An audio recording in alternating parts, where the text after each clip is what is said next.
the underlying message throughout everything that I've been doing, regardless of what I was actually putting out online in my content, was just empowering this new female-dominated industry to not feel like you need to have this escapism in your life. Put yourself on social media, and you know what? Yeah. You can make a career from this. Not just a job, not just a side hustle, but a career, and pretty quickly if you're using it as a business. Hi everyone, and welcome to This is the Creator Economy. I'm your host, Rob Dawson. In this podcast, we discover new ideas and useful insights as we explore the creator economy with you. Today's session is with creator, influencer, and digital entrepreneur, Harley Jordan.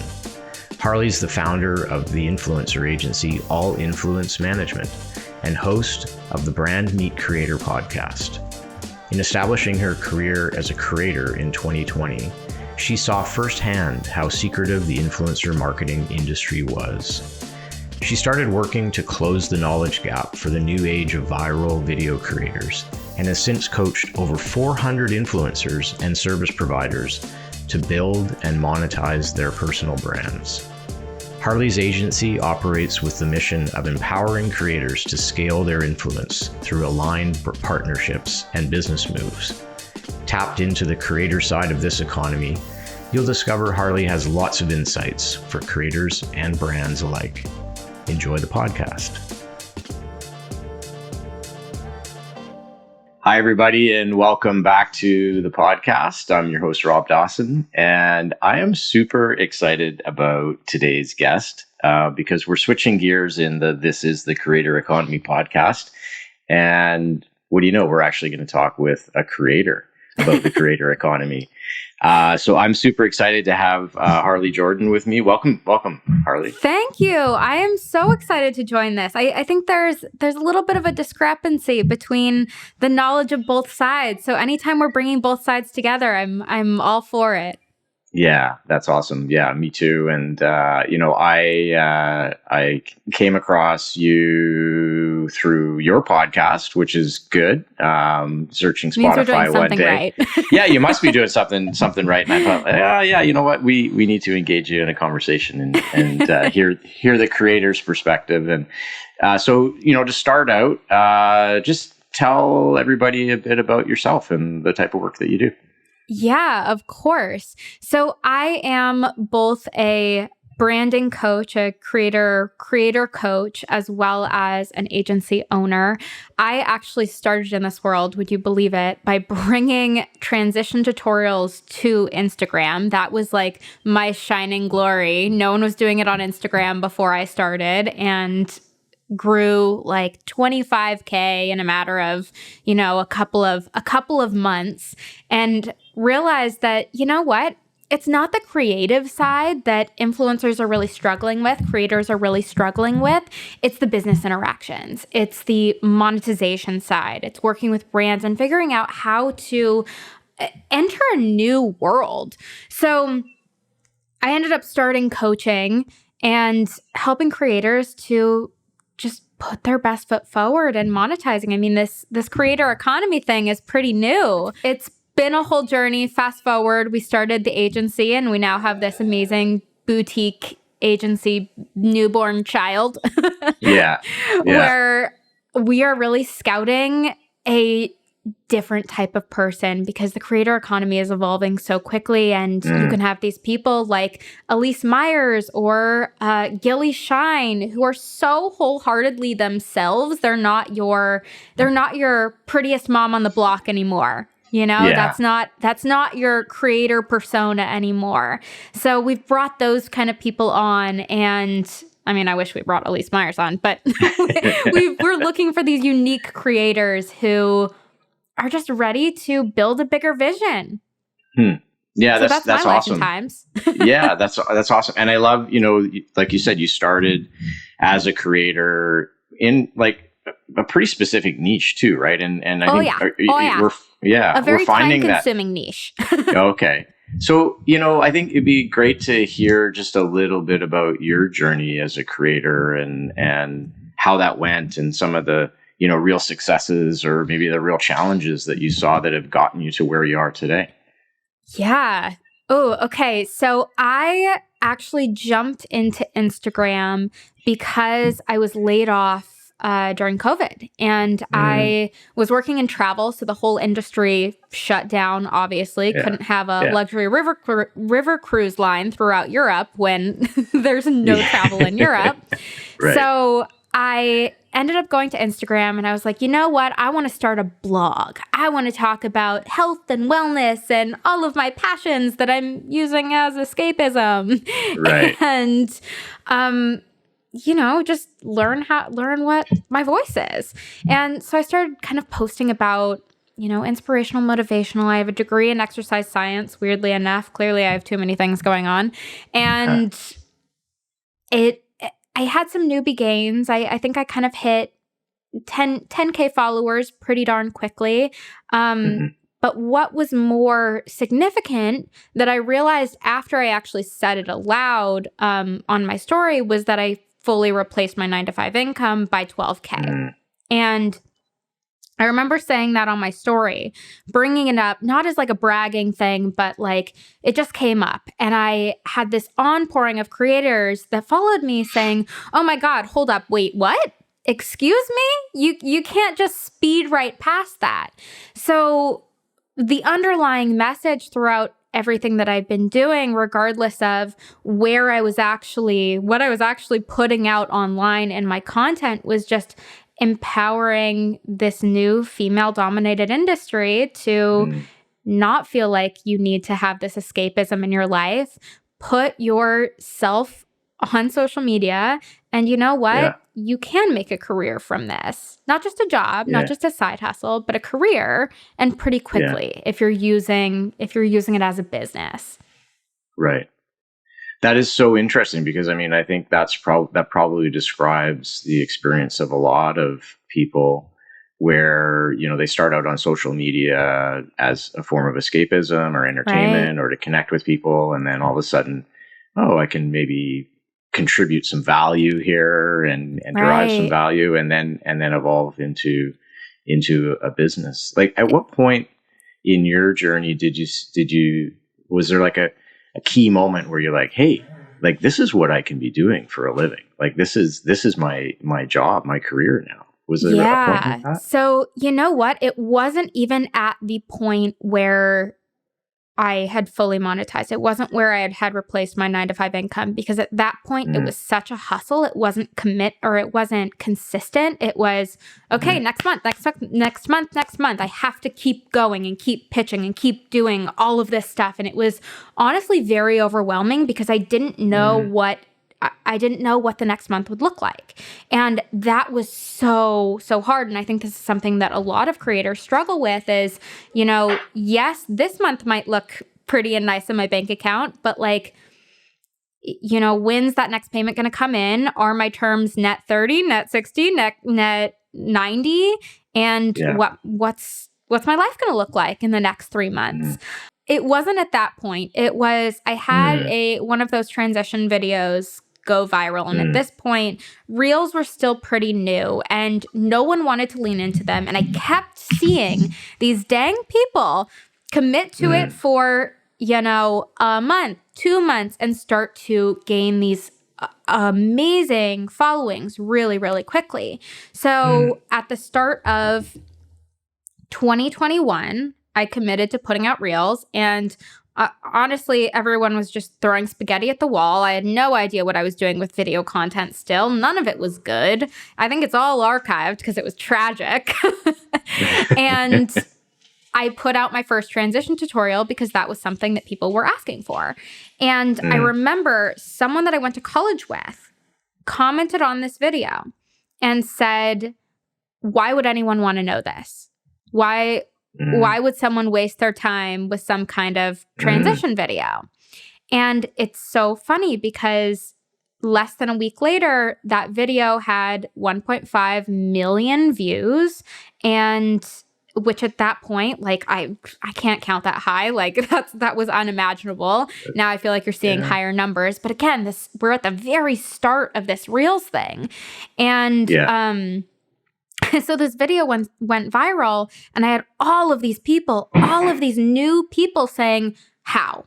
How did you do And it? at that point, it clicked in my brain, oh my goodness, why have I been treating this like escapism when I can treat this like a career? I can take all of my former business knowledge. I can take the operations and the business lingo that I already had and bring it to this realm as well. Because I think what it really highlighted was, there are hard skills and there are soft skills. And just because I didn't know how to do X, Y, and Z doesn't mean I couldn't figure it out, and didn't mean that I wasn't going to be skilled in that thing. Yeah. Wow. Okay. Interesting. And so now fast forward to today, and you're obviously still creating content, but you're now coaching and working with other creators to help them figure out this space. What are some common challenges that creators are facing today? Yes. So I recently coined a new motto. You'll see it on my sweatshirt, the Do Less Club. It's my new motto. And what that means is, as a digital entrepreneur who is putting their full self on the internet, we have a huge knack of overthinking and overprocessing everything. And it really stems from the fact that we're thinking about perception more than our audience. We're worried about who is going to see this and what they're going to think that I mean instead of what I actually mean. And there's a lot of worry, and there's a lot of self-doubt, and there's a lot of soul searching. And I swear all of my clients who are in week 4 of my program right now are going to listen to this, and they're going to be like, yeah, I'm in existential crisis mode. Like, I have no idea what I'm doing. I'm still trying to figure it out, because that's a huge part of it. And I accept it. And I'm like, yes, you will not know what you're doing, and you will feel very lost around this time. It's okay. Keep going. But moral of the story is that as content gets more casual and engagement and reach norms are decreasing, I mean, we're having this cultural shift with our norms on social media. We're not liking as much. We're not viewing as much. Everyone generally has this consumption fatigue, social media fatigue. We can't be spending years on a single post. We just can't. I can't sit around and fuss with this video for 2 hours. Like, just thinking about the amount of time that I used to spend on transition videos and like silly editing, like, that makes me want to vomit. So, I mean, I think the biggest thing is you need to have this personal brand really laid out. And doing that takes work. It takes so much work internally. Yeah. Well, I mean, that's that the expression, you're your own worst critic, right? Yes. And I think what you're describing is that a lot of people, because they are putting themselves out there in this digital realm and, exposing, themselves in a variety of ways, that they want it to look perfect. They want it to look curated. They want to, constantly, edit and check and whatnot. And which is interesting because, as you said, I think a lot of people are really looking for authentic content out there, and less curated and less perfect, right? And we've had this beautiful bleed over from TikTok too, that I think is just so important. I mean, you started, and it's really, really very so cyclical, because we started with Facebook that was so very casual, where you're just posting on a whim. It didn't matter, and it's all, to your friends and who knows? And then we moved to Instagram, which turned into, here are these big travel bloggers doing these amazing photo shoots. And everyone feels like they need to keep up with that. And I think you see TikTok being the response to that, where, it's, if I jump on TikTok, if I post on TikTok, I'm going to tell you my daily thoughts, and I'm going to, set my phone down on my water bottle, and that's going to be that. No one needs a tripod here. It's just who I am, and I'm showing up as is. Who cares? Right. So I love that we're seeing the return of some of this casual. Mm-hmm. Well, and that's, because we had a previous conversation and you used the term casual content. Mm-hmm. So what does that term mean to you, and what's the impact of it for a creator?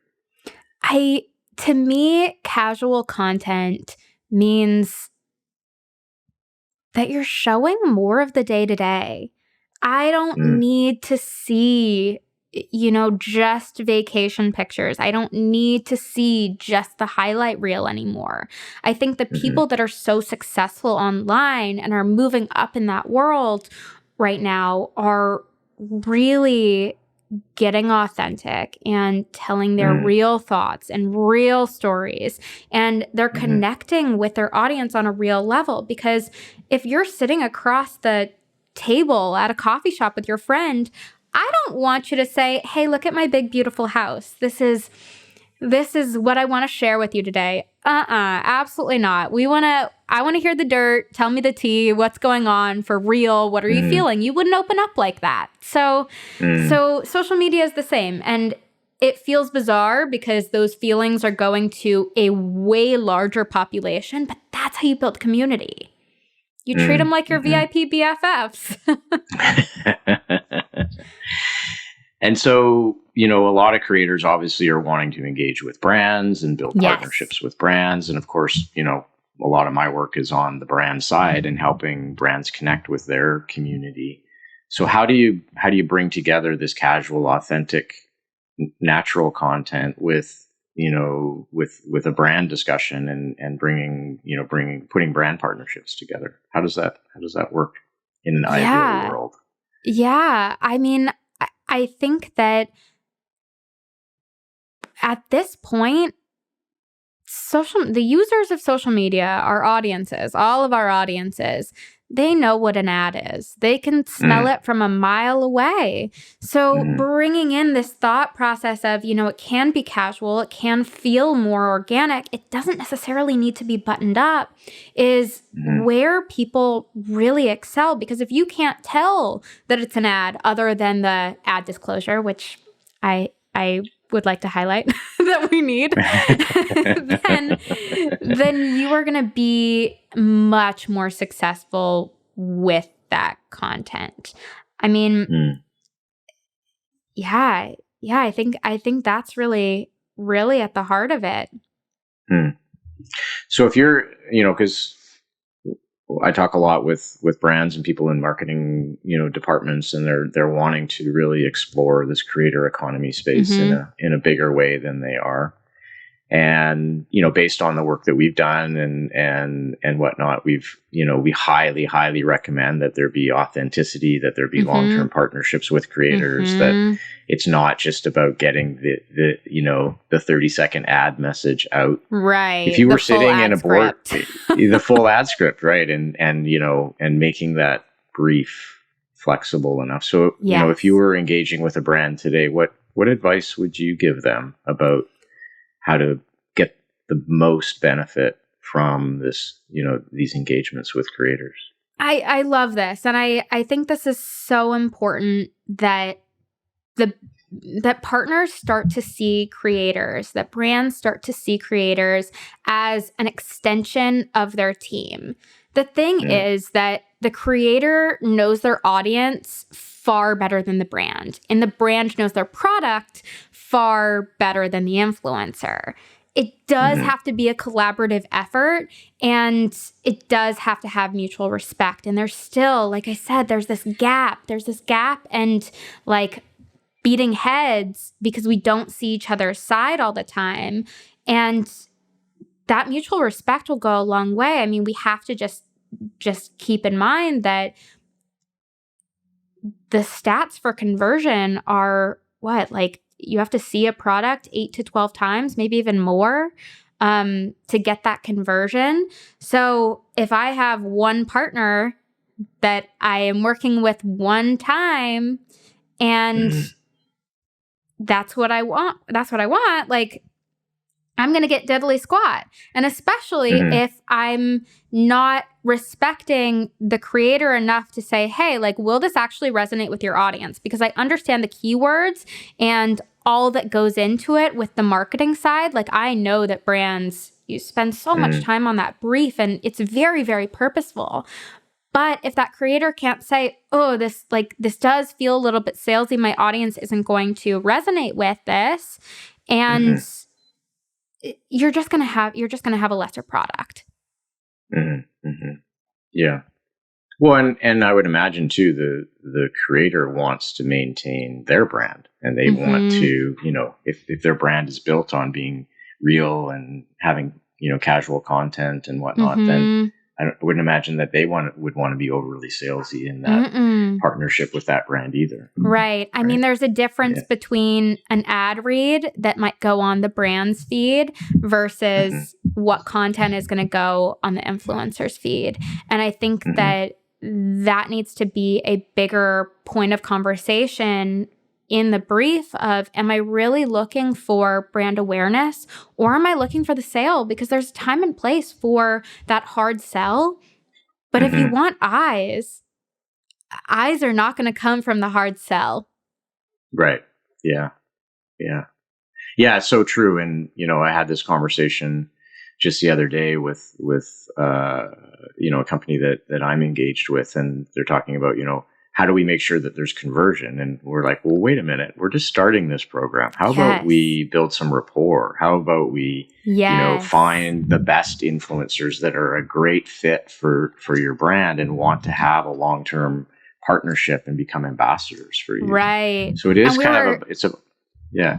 Yeah, and it's we shifting the dialogue, right? Yeah. Totally. And we were talking about this like human touch thing because there's so many new platforms nowadays, and even Instagram is diving into having their own brand portal.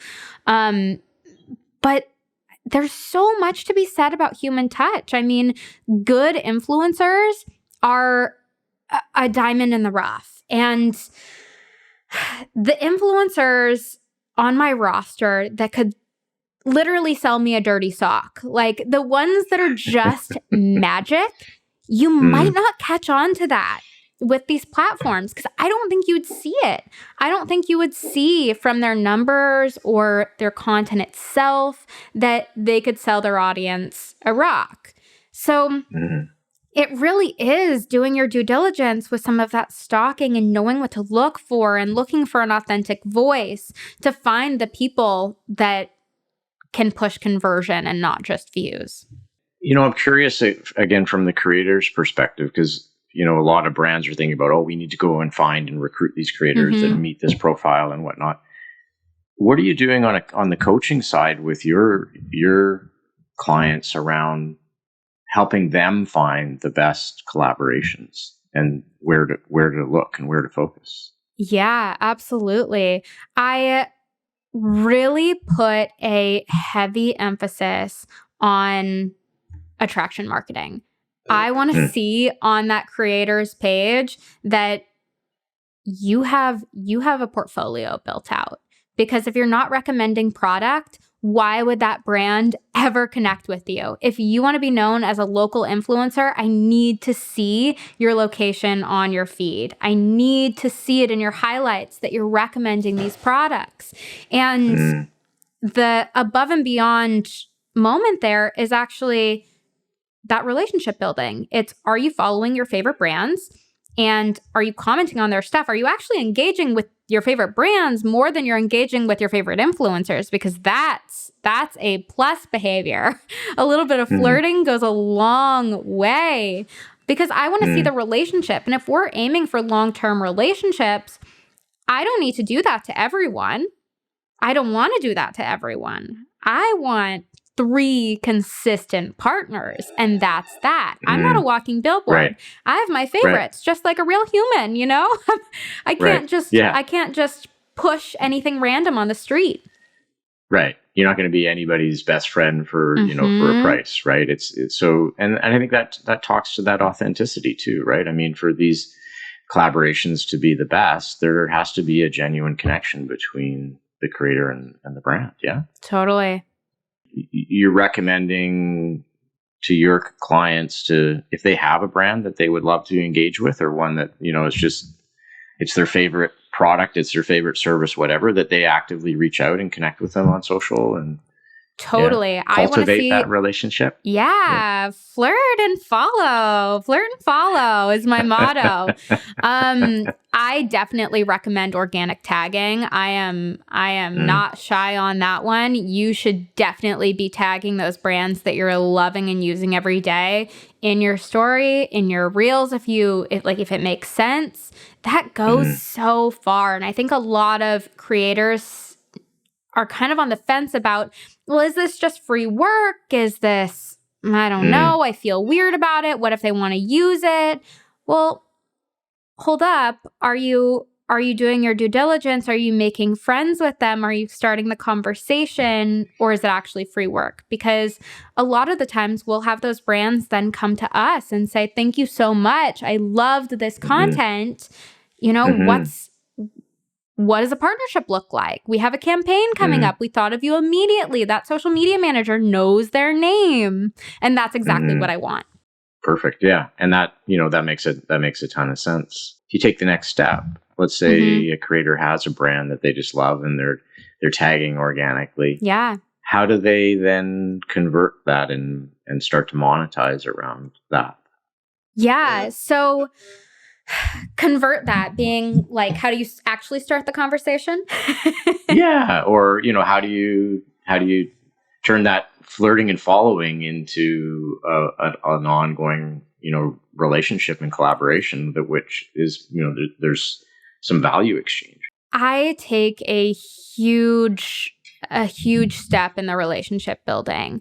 I think that when you have a creator that you're bringing on brand new, or you're working with a new brand partner, you have to think about what that person is really looking for and how you can go above and beyond in the ways that they want. Is that sending extra options so that they can pick which posts they're going to repost organically? Or is it I don't know, getting content to them early, sending it in a Dropbox, organizing the content. Like, there are a ton of little ways that you can love on your partners, your brand partners, so that they just want to rebook and rebook again and again and again. And I think that's really the secret. It's not the first time that you're really looking for. It's these brands are holding budgets close to their chest nowadays. There's a lot of creators.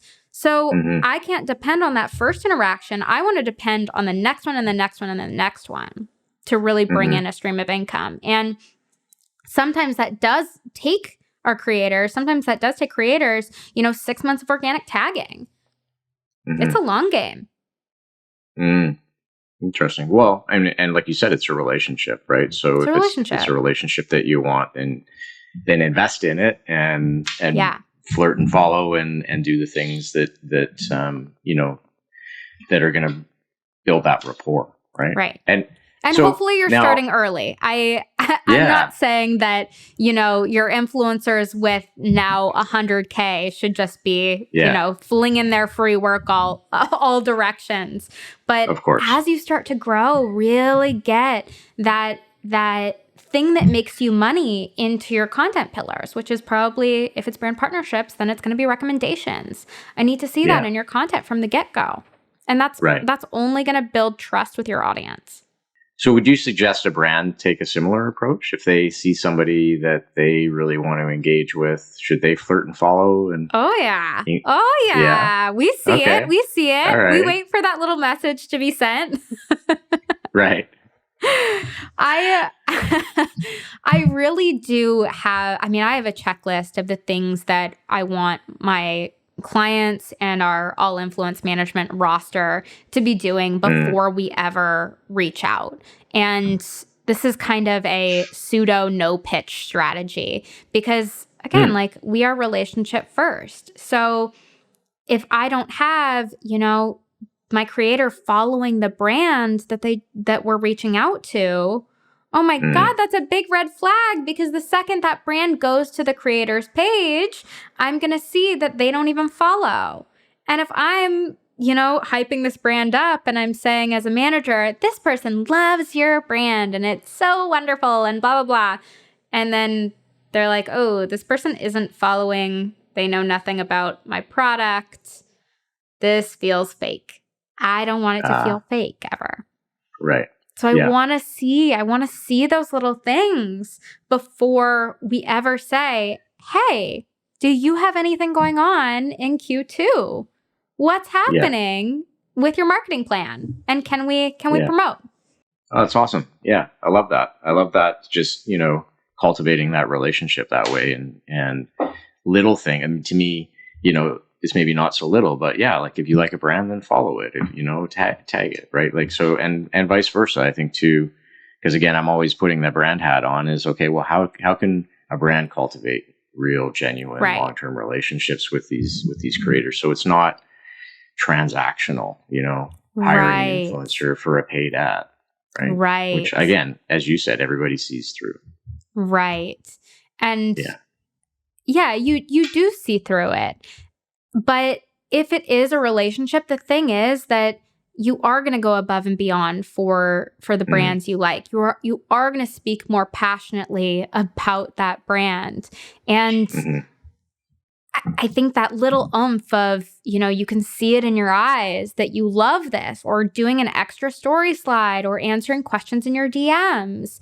It feels so much more, we're going to keep using this trigger word, authentic. Right. Yeah. You're listening to This is the Creator Economy. Up next with Harley Jordan, we talk about the very real issue of creator fatigue and what it takes to be a digital entrepreneur in the creator economy. This segment is full of learnings for creators and brands alike. And so it must be a balancing act too, right? In doing those things and staying on top of it and also not burning yourself out too, right? And I remember... Yeah. And, I know you've talked about this on your podcast, but what's creator fatigue's a real thing, right?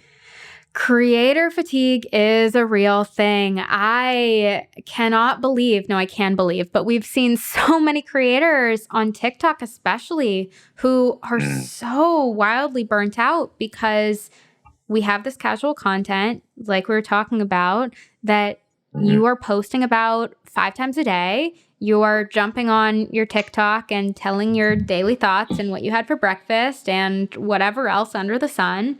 And at some point, that gets really exhausting to always be sharing. And even for an extrovert, like, wowza, it's a lot. So you see so many creators take these breaks and say, I just couldn't do this, or quit and get a in quotes real job. Go back to corporate life. And we have to be so aware of that burnout and that fatigue.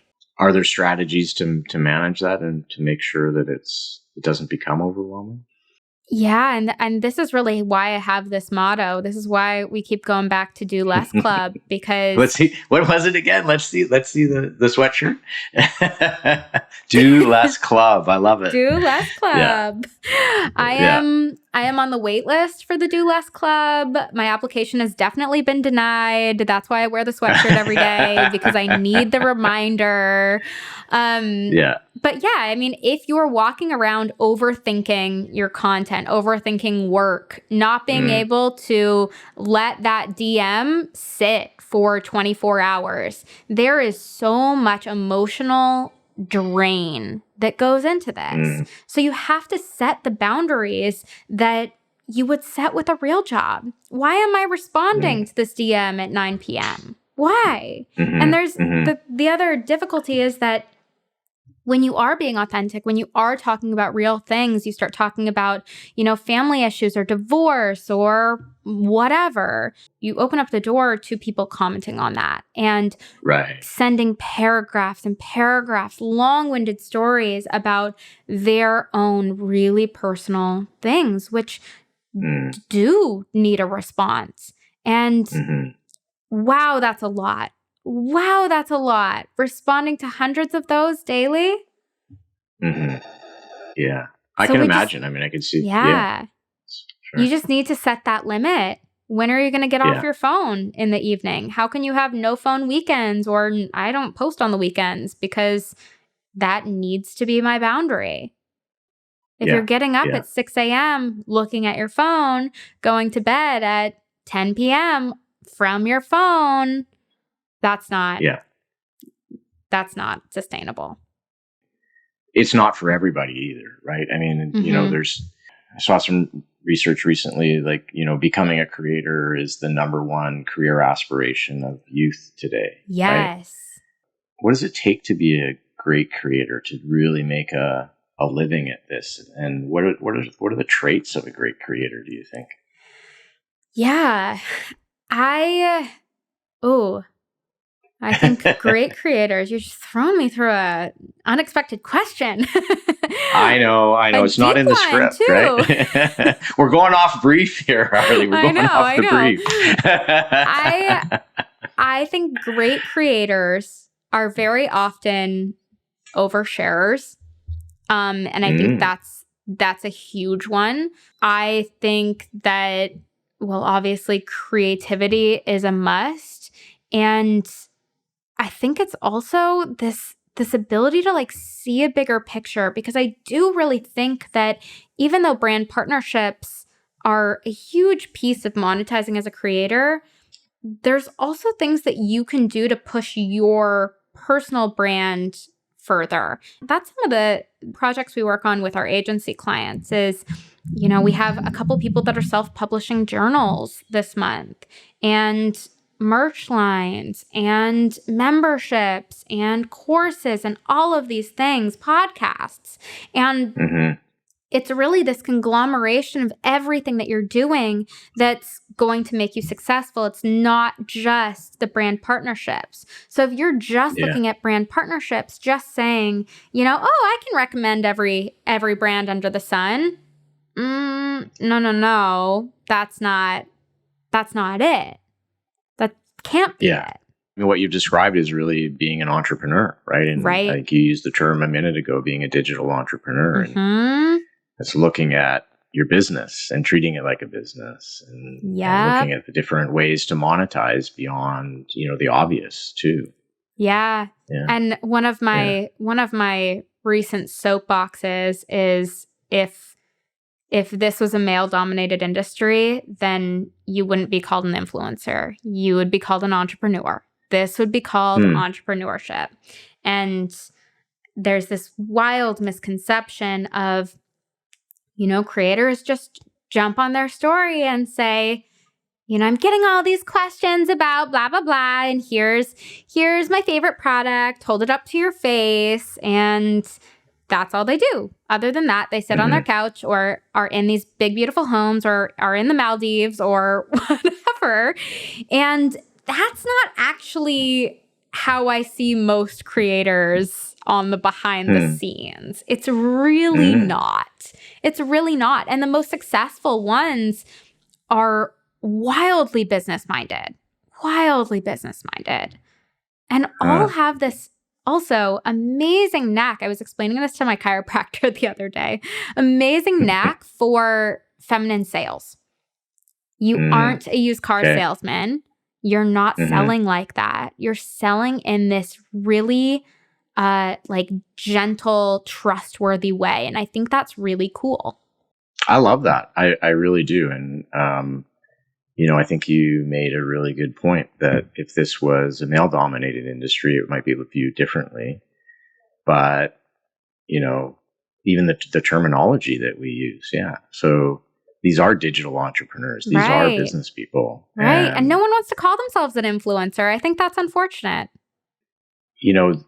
What's amazing is this entire economy has been built up around it. So, yes, we're seeing all kinds of new collaborations happening and creativity coming out, and entirely new social platforms being evolved around this economy, right? So is there gender bias in this industry? Let the old white guy ask that that question. I'm like, don't let me offend you. I cannot be offended. Yeah. I really do think there is. I mean, I've seen, and maybe it's just, it's minority populations too. I mean, there's differences across the board, whether it's disability or your skin color or whatever it is. It's harder. It's harder if you look different. And we're still on that path to your inside matters more than your outside. We're still, the general population still sees influencer as the long hair, blonde mommy blogger. That's just the way it is. So we're still moving towards a better world. Let me preface it with that. But I've definitely seen cases of that stereotype of influencers are these dumb bimbos who, you know, get all of this free stuff, are making a ton of money for no reason, which just is not the case. And so we're going to trick them. We're going to trick them, real language that I've heard, into posting about our product for free. And I'm sitting over here with these amazing creators that I've met throughout the last couple of years thinking, oh my God, but this is a service. This is a service. What do you mean you're going to bring on X number of creators for free to promote your business for you? What do you mean? Yeah. And it's just not authentic, right? It's not even ethical, really, right? Right. So, and I mean, I think it also comes back to just, I mean, what is the stat? It's like there's a wage gap because women don't ask or something like that. It's the learned ability to say, hey, this is actually what I want and I'm going to negotiate it. So, I mean, there's some of that too. I've seen some male creators drop some numbers, some high numbers at low follower counts and have brands snap it up in an instant. And meanwhile, you have female creators sweating over asking for $150. Yeah, which is incredible. I mean, and I hope we're on the right path. I hope that there's a democratization of this creator economy that's happening. I think we are. You know, I think one of the things that jumps out at me is just the variety of niches that are out there that, you know, and you talked about, I mean, you talked about your journey, but I mean, there's countless others where, I mean, this is the great promise of the digital world, is that if you have an interest, you have an expertise in something, there's people out there that are going to want to know about it and follow it and get involved in that, you know, conversation. Right. And it's wild. I mean, I just sent a friend this account that was an immediate follow, and it's so bizarre, but I have this like can't look away feeling about it. It's this account that posts all about fake tan. And it's these two little like British twins or Australian twins who just try out different fake tans every day. And that's their niche. That's their thing. Yeah, that's their thing. That's their thing. Yeah. And that's A-okay in the creator economy. Be you. Yeah. But there's, you know, that's proof right there that, you know, they're if you have a topic, there's probably people out there that want to talk about it and engage in it.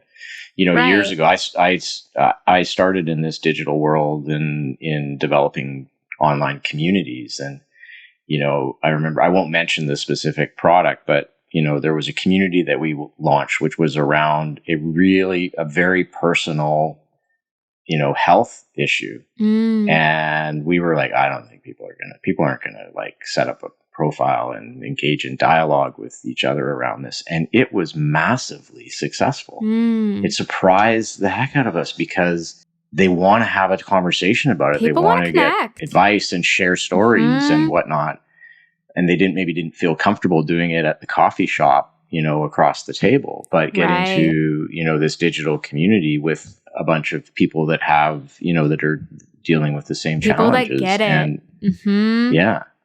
yeah. And it was massively successful, right? So that your tribe is out there somewhere, right? Right. That community is out there. Yeah. It's a matter of really finding is. them. And I think that's just, it highlights so well that we all have something quirky or special about us, even if it seems so strange. Really, what are those passions? What are those passions that you can bring to the internet? Because I don't even care if you do it well. Like, there's so much to do with the journey and watching people. We're all nosy. We're so nosy. Right. I do want to know what you got at the grocery store. I really do. Yeah, that's awesome. Maybe to switch gears a bit, what do you see? Where's this all going? What's the future look like in not even the not too distant future, 3 to 5 years? Where's this creator economy going? I am so excited to see where things go. I think in the near future, excuse me, we're probably going to more align with the acting casting world. I am seeing a lot of NDAs. I'm seeing a lot of quicker turnaround times. I'm seeing a lot of just broader acting, casting, production terms come to our contracts lately. And it's kind of funny because I'll find them and I'll be like, oh my God, I don't know what that means. I've never seen that term in my life. And I'll go look at the agency and it's like, casting agency. And I'm like, that's why. That's why. Because I specialize in influencer marketing and you're looking for literal paid actors.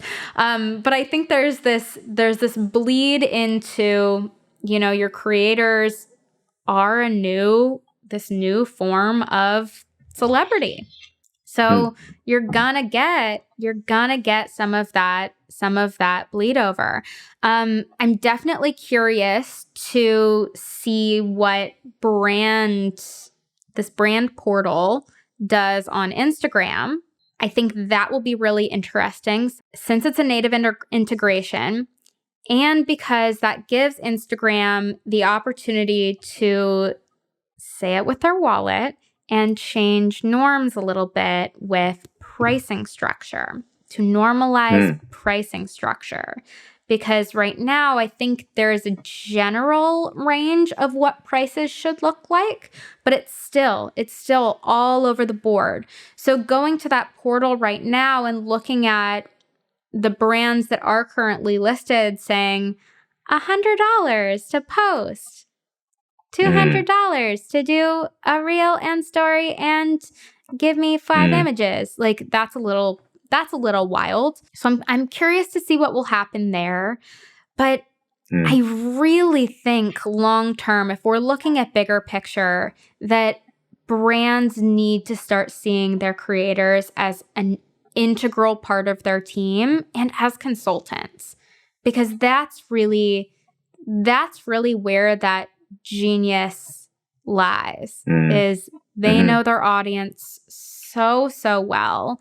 And so if there's more collaborative effort, if there's more back and forth, if there's these consistent partners that you're working with constantly and frequently, the sky's the limit.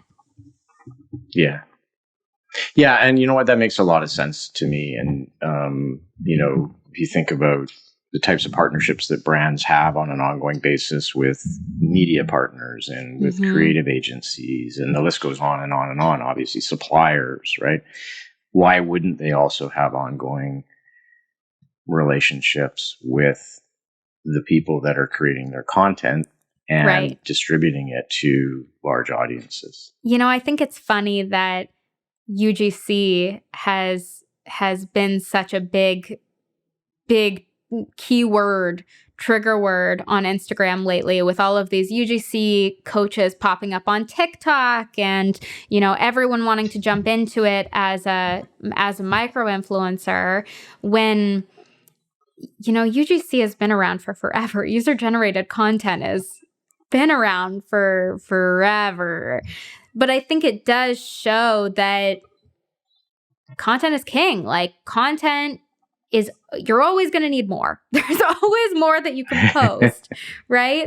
So if you can be using these creators instead of someone in-house, like that is your production value now. That is what you're investing in. You're not necessarily investing in sometimes the big brand shoot anymore or the more formal content because it doesn't do as well. I can't post the formal buttoned up ad content because you're not going to see the same numbers. So invest in influencers, people. You heard it here, folks. Right. Invest in influencers. I love it. Harley, we've had a great conversation. Is there anything that I didn't ask or we didn't touch on that you'd like to do so? If you are looking for stellar influencers, All Influence Management is my agency, and we would love to chat about finding the best partners for your goals. So diving into, what are you really looking for? Is it someone that can give you the stellar UGC? Is it someone that can sell me the dirty sock? Because we have some amazing ones that can do that. And just discuss where that brand can go. We got you covered. Awesome. And I'm sure we'll share out a link to your agency. Yes. And to your social feeds too, if you want to share those with us. I'm sure our listeners would be interested. And really appreciate the opportunity to connect with you today, to hear, a creator's perspective, and love the fact that you've, moved away from the corporate world and become a creator, and now you're enabling and helping other creators do what they do too, which is it's a great story. Great to hear. I would not be doing well in the corporate world. Well, thank you so much for having me, and a little call out to the podcast too. If you're looking to hear more about that gap between brand and creator space, my podcast is Brand Meet Creator Podcast, and we're available on all the sites. So come on over. Awesome. I'm open to questions in my DMs. Here to chat. Sounds great. Well, thank you very much, Harley. Really enjoyed the chat today, and let's stay in touch in the future. Yes, we'll need to have you on the pod. Oh yeah, let's do it. Awesome. Thank you.